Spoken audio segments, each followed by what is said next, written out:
I've come to realise something about Sony and their consoles. The older they get, the more the quality control standards slip. Even though it's not quite on its deathbed, the PS4 already has its fair share of the worst games out there, and that's all down to Sony being more and more open with what can be released on the platform. It wasn't always this way though. Back when the PlayStation 4 first launched in 2013, it was notoriously difficult to find anything worth playing. Yeah, you had a couple of decent launch titles, sure, but the console didn't really pick up a great deal of traction until the following year when developers had finally acclimated themselves with the new bit of kit. Not long after, the floodgates opened and all kinds of things came pouring in. There's no denying that relaxing the criteria has helped a lot of worthy titles find homes, but for every quality indie game, there are even more that just aren't worth looking at. We're still a long way off the PlayStation Store being the garbage fire that Steam can sometimes be, but it seems as if Sony are starting to let any old junk jump aboard.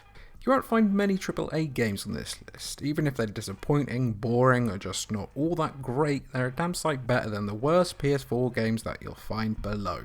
Number 10, The Quiet Man. It was a long internal debate over whether or not to include this game here, purely because The Quiet Man crosses over from purely bad to so bad it's good guilty pleasure territory. You play as a deafman who somehow knows martial arts. I just remembered it now, it's all coming back, in a non-sequential narrative where you can't hear anything. That's as confusing as it sounds. The game requiring you to play through it twice before you have the full picture. While The Quiet Man is certainly an interesting concept, the execution is severely lacking. The combat is basic, the acting is worse than sci-fi, and there's an air of pretentiousness about it that stinks. Plenty of fun to be had here, but for all the wrong reasons. I mean, you can somersault over a man's head by using said head as leverage. It's an incredible game. Number 9, Tony Hawk's Pro Skater 5. As gamers witness their skaters vibrate through the floor and into oblivion for the umpteenth time in Tony Hawk's Pro Skater 5, a little part of their childhoods died and the backlash soon followed. It doesn't help that the series has been on life support for the longest time either, showing contempt for nostalgic fans by farming out the license to a studio who just weren't up to the task. Activision did their very best to turn a quick profit with this turgid and instantly forgettable foray. While offering the lovely simplicity of the early THPS games sounded good on paper, the finished product was more like paper for your arse. It had more bugs than David Attenborough's Rowdy Weekends and proved once and for all that some memories are better left untouched. The best thing that Tony Hawk 5 accomplished was to make a whole legion of gamers crave for Skate 4, so at least it did some good. Number 8, and this might be wrong, SKYLIGHT FREERANGE 2, GACHDUINE? Okay. Is this real? Cried PlayStation gamers all around the world as the trailer for SKYLIGHT FREERANGE 2 GACHDUINE dropped on the official PlayStation YouTube channel. Unfortunately, it is, and although it's somewhat mean-spirited to crush indie games, you have to make something better than this, especially this generation. A couple of theories are floating around. Sony are just playing one long prank, or they have truly lost their shit. Judging by this even too dated for PS2 RPG, you could make a case for either of those claims, looking like it was farted out on RPG Maker and then haphazardly fiddled with in Paint to make it 3D. There's no point in even trying to defend SKYLIGHT FREERANGE 2 GACHDUINE. Its main trick seems to be throwing nudity at the player. When everyone looks like melted mannequins, that's hardly anything to close the blinds for. Christ, it even has an expansion. Am I living in some bizarro world where this is really the biggest, best game in the world? What's going on here? Number 7, Putty Squad. The story of Putty Squad is remarkable, and the fact that it even saw the light of day is worthy of applause. What isn't worthy of anything, though, is the game itself. Originally slated for release on the SNES or SNES, Amiga and Sega Mega Drive or Genesis, Putty Squad was cancelled before being given a strange and unexpected lease of life on newer platforms a few years back. It's 20 years old and it shows throughout every second of gameplay, even if it had been a quick sheen to make it seem more current. What makes it worse is that this is just a port of a PS3 game, itself not even that beloved. A platformer that really should have stayed on the shelf, Putty Squad's biggest contribution to the gaming scene is easy content for YouTubers. Hello. Number 6, Wonder. Remember this? Oh my word. What happens when a multiplayer game relies on absolute pacifism instead of the standard bullet storms and sword slashing? Nothing, except a load of frustration. Weirdest of all, you can't even interact with other players, making the whole thing feel like you're waiting in a lobby for the real game to begin. I mean, Journey lets you talk to other players with little chirps and stuff, and that's pacifist, but this is something else. Wonder's a nice idea that was either wrongly approached or developed in the wrong hands, but the bottom line is that it just doesn't work.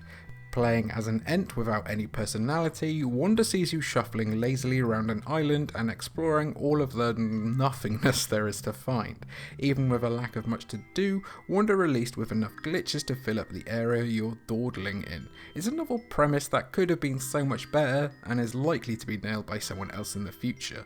If you want to tick off some trophies though, you might be in luck maybe, even if it still work anymore, nobody knows. Number 5, Rugby World Cup 2015. Rugby is an acquired taste, particularly for most of people outside of Europe. It doesn't have the same wide appeal as football or its American counterpart, so it makes financial sense to not pour a great deal of money into a video game tie-in. Apparently though, HB Studios Multimedia thought 50 pence and half a button would be enough. Rugby World Cup 2015 holds the distinction of being one of the worst sports games ever, and would make more sense if you took the 5 out of its title. It feels prehistoric. The core gameplay just doesn't work, and I can't even properly apply the rules of the sport, meaning that matches are more akin to extreme ironing than actual rugby. Chuck an unhealthy amount of bugs into the mix and you have an extremely naive sports simulator designed purely to cash in on tournament hype. Even if you're a huge rugby fan, World Championship Rugby from 2004 will offer more. Number 4, Orc Slayer. I have a confession to make and I don't want your judgment. I bought this game with real money with the intention of beating it solely for its easy platinum trophy. An hour later, and my pointless internet points be damned, it really was not worth the pain and suffering. And I understand if you think less of me now, I deserve it.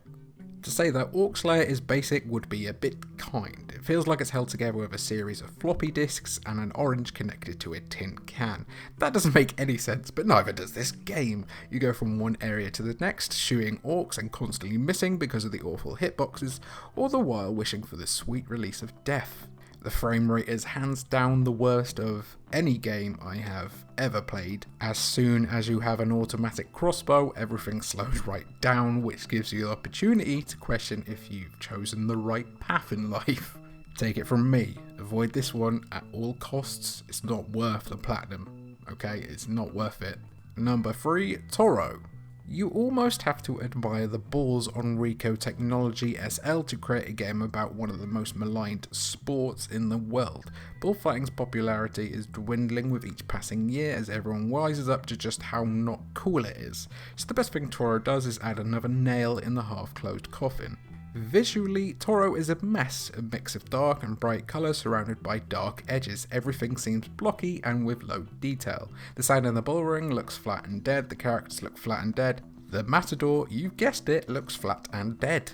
Despite all that though, Toro might appeal to people who, I can't lie to you, this shouldn't appeal to anyone. If it was a free browser game, sure, but not as a paid product on a console that has spawned the likes of Horizon Zero Dawn and Uncharted 4. Number 2, Horse Racing 2016. Where do you start with this? Not only is it going to piss Dustin Hoffman off that his horse racing show was cancelled and yet this exists, but also pisses me off just looking at it. This thing looks like it came bundled with Windows XP, but here we are throwing another carcass onto the bonfire that is the PlayStation Store quality control team. Horse Racing 2016 was also very late to the party because it actually came out in 2017. That said, it would also be unfitting if it was brought out in 1907. The Edwardians would probably prefer to go down with cholera rather than sit through the awkward controls, weird mechanics and lifeless horribleness of it all. If you can believe that it gets worse, it gets worse. It costs $15, the same amount of money that can buy you 3 or 4 amazing indie games. Buying a lame old horse and riding around town would be a better investment for anyone instead of this. And number 1, you probably knew it was coming, Life of Black Tiger. Like the black tiger waits patiently to catch its prey, you were probably all patiently waiting and expecting to find this take the top or as that bottom spot for the worst game on PS4. It was always inevitable. In a crowded sea of feces, Life of Black Tiger swims to the surface, one twitchy moving animation at a time. Just like the brutally terrible Horse Racing 2016, Life of Black Tiger represents Sony needing a pretty long nap. It was released on their YouTube channel at the same time as the Nintendo Switch presentation. That's either down to them losing all their calendars or somehow thinking that they could take a stick, incidentally covered in quite a bit of shit, to a sword fight. Life of Black Tiger is laughable, yet also unbelievable, as you are commanded by poorly translated text to go and kill a set amount of humans or collect smells. It will all feel like a weird trance. Are you even here? Is this even happening? How expired was that milk I just drank? These are all perfectly reasonable thoughts to have when playing this game, which, by the fucking by, is available for free on mobile. Even if its developer paid for a bunch of reviews, Life of Black Tiger would probably fail to even get past Steam Greenlight at the time, so the fact that it's on PS4 with promotion is beyond baffling. If you want to see perfect evidence of Sony loosening their grip on quality control, look no further than this reminder that when the apocalypse does come, we probably deserve it. So there you have it then, just a few of the biggest stinkers on PS4. What's your least favourite or worst PS4 game that you own or have played? Let us know down in the comments below, and be sure to like and subscribe while you're there. And thanks for watching. Ta-ra!